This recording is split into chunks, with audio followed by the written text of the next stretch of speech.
ආයිබෝන් ඔයගොල්ලෝ සියලු දෙනාටම. ඉතින් අද වීඩියෝ එකේ මම අලුත් ටෙක්නොලොජි එකක් පිළිබඳව තමයි කතා කරන්න බලාපොරොත්තු වෙන්නේ. ඉතින් මේ BYD වල නවතම විදුලි SUV රථ මේ තරම්ම ස්මාර්ට්, මේ තරම්ම වේගවත් සහ මේ තරම්ම ආරක්ෂිතව නිපදවන්නේ කොහොමද කියලා ඔයගොල්ලෝ කල්පනා කරලා බලලා තියෙනවා.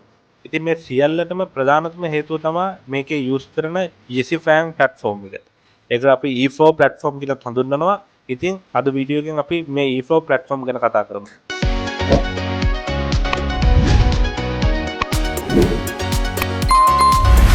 ඉතින් බලමු මොකද මේ E4 platform එක. E4 platform එකට කලින් මට කියන්න අවශ්‍යයි මම කලින් ටෙක්නොලොජි එකක් ගැන මේ වගේම ටෙක්නොලොජි එකක් ගැන කියලා දුන්නා BYD E03 platform එක. ඉතින් E03 platform එක ගැන ඔයගොල්ලෝ දන්නේ නැත්නම් මම link එක දාලා තියෙනම් channel එකේ වීඩියෝ එක තියෙනවා ඔයගොල්ලෝ බලන්න ඒකත්. අපි බලමු මොකද්ද මේ E4 platform එක. E4 platform එක ඒ E4 නම හැදිලා තියෙන්නේ E4කින්. ඒ කියන්නේ electric efficient extreme evolution. මේ E4න් තමයි E4 කියන නම වැටලා දෙන්නේ. මේක YesiFang platform කියලා හඳුන්වනවා. ඉතින් අපි E4 කියන නම ඉස්සරහට කතා කරමු. ඉතින් මේ platform එකේ ප්‍රධාන ෆන්ක්ෂන් තුනක් තියෙනවා. ඒ කියන්නේ perspection, decision making, execution system. ඒ කියන්නේ data information සංජානනය කරලා ඒ සංජානන කරගත්ත දත්ත තොරතුරු අනුව decision එකක් අරගෙන ඒක execute කරනවා. කියන්නේ ක්‍රියාත්මක කරනවා. ඒකෙන් තමයි මේ වාහනේ safety සහ performance දියුණු වෙලා තියෙන්නේ. ඉතින් ඔයගොල්ලන්ට මේ රූපරාමුවේ පේනවා ඇති මේ platform එකේ. ඒකේ මැද්දේ තියෙන ප්‍රධානම central control system එක. ඒට යටින් තියෙනවා blade battery එක. ඉස්සරහා තියෙනවා front dual motors. ඊට පස්සේ තියෙනවා rear dual motors දෙක. ඉතින් මේ තමයි ප්‍රධානම structure එක මේ platform එකේ. ඉතින් අපි බලමු මේ features ටික මේවා කරගන්න perspection, decision making, execution system මෙන්න මේ තුන සංකලනය කරගෙන මේ වාහනට හොඳ සේෆ්ටි එකක් සහ හොඳ පර්ෆෝමන්ස් එකක් ලබා දෙන මේ platform එකේ use වෙන key features මොනවද කියලා. ඉතින් ප්‍රධානම key feature එකක් තමයි quad motor system එක. quad motor system කියන්නේ motor හතරේ system එක. ඉතින් මේකේ wheel එකෙන් wheel එකට වෙනම motor හතරක් තියෙනවා. එතකොට වෙනම motor හතරෙන් තමයි මේ wheel හතර බලගන්නේ. ඉතින් ඒකෙන් වෙන ප්‍රධානම වාසිය තමයි precise torque vectoring වලට වාසියක් තියෙනවා. ඒ වගේම improved traction, ඒ වගේම off-road capability. ඉතින් මේ ගැන මම ඉස්සරහට කතා කරනවා. ඒ වගේම තමයි මේකේ control කරන්න පුළුවන් wheel එකෙන් wheel එක independently මිලිසෙකන්ඩ් 10ක් ඇතුළත. මිලිසෙකන්ඩ් 10ක් යනනේ ඉතා පොඩි කාලයක්. මිලිසෙකන්ඩ් 10ක් හොඳ response time එකක් තියෙනවා. වෙනම independently මේ wheel එක control කරන්න පුළුවන්. ඉතින් ඒකෙන් improve වෙන්නේ මේකේ safety එක සහ handling. safety සහ handling improve වෙනවා මෙන්න මේ පොඩි ඉතා පොඩි response time එකකින් මේ independently මේ wheel ටික අපිට control කරගන්න පුළුවන් නිසා. ඉතින් ඒ වගේම තමයි තව feature එකක් තමයි මේකේ තියෙන redundant safety system එක. ඒ කියන්නේ redundant safety system එක කියන්නේ අතිරික්ත ආරක්ෂණ පද්ධතියක් මේකේ තියෙනවා. ඒක තියෙන්නේ ස්ටියරින් එකටයි බ්‍රේකින් වලටයි පවර් එකටයි. මේ ස්ටියරින් එක හරි බ්‍රේකින් එක හරි පවර් එක හරි මොකක් හරි එකකට ෆේලියර් එකක් ආවොත් ඒක රිකවර් කරගෙන වාහනේ ඉස්සරහට ගමන් කරනවා. ඒකට තමයි මේ redundant system එක තියෙන්නේ.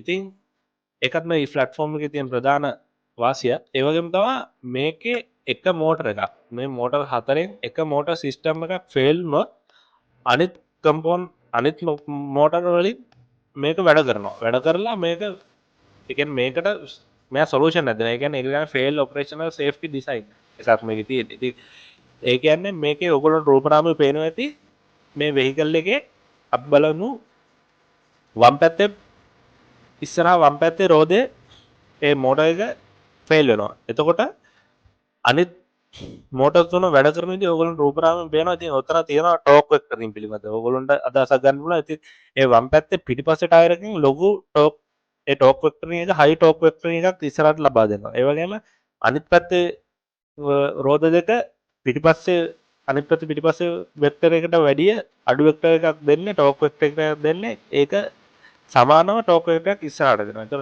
මෙන්න මේකෙන් මෙන්න මේ රෝද හතරෙම මේ මෝටර්ස් හතරෙම ටෝක් ටික සම්ප්‍රයුක්තයක් ගත්තාම මේ වාහනේ ඉස්සරහට යනවා. සාමාන්‍යයෙන් මේ ටෝක් එකකින් හැදෙන්නේ මේ වාහනේ ඉස්සරහට යන විදිහට. ප්‍රශ්නයක් වුණ වෙලාවට. ඉතින් මේක අපි මීට කලින් දැකලා නැති ෆීචර් එකක්. ඇත්තටම සෑහෙන දියුණු ටෙක්නොලොජි එකක දකින්න තියෙන ලක්ෂණයක් අපිට. ඒ වගේම තමයි මේකේ තියෙන සෙන්සර්ස්.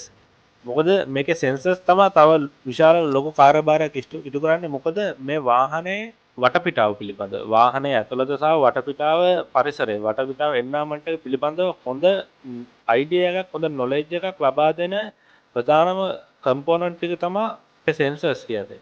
ඉතින් ඒ වගේම තමයි data information gather කරගන්නේ. ඉතින් අපි අර perspection කිව්ව data සංජානනය කරගන්න අවශ්‍ය data information collect කරගන්න අවශ්‍ය කම්පොනන්ට් එක තමයි මේ sensors වලින් ලැබෙන්නේ. ඉතින් ඒ sensors තියෙනවා LIDAR radar camera සහ AI chips. ඉතින් මේ LIDAR කියන්නේ light detection and ranging sensor. ඒ කියන්නේ ඒකෙන් laser signal එකක් ගිහිල්ලා ඒක මොකක් හරි object එකක බාධකයක වැදිලා ආපහු එනවා. ඉතින් ඒක එන ටයිම් එකෙන් තමයි කැල්කියුලේට් කරන්නේ කොච්චර ඩිස්ටන්ස් එකකින්ද මේ බාධකේ තියෙන්නේ කියලා. එතකොට අපිට පුළුවන් මේ වටපිටා පරිසරය පිළිබඳ හොඳ අවබෝධයක් ගන්න.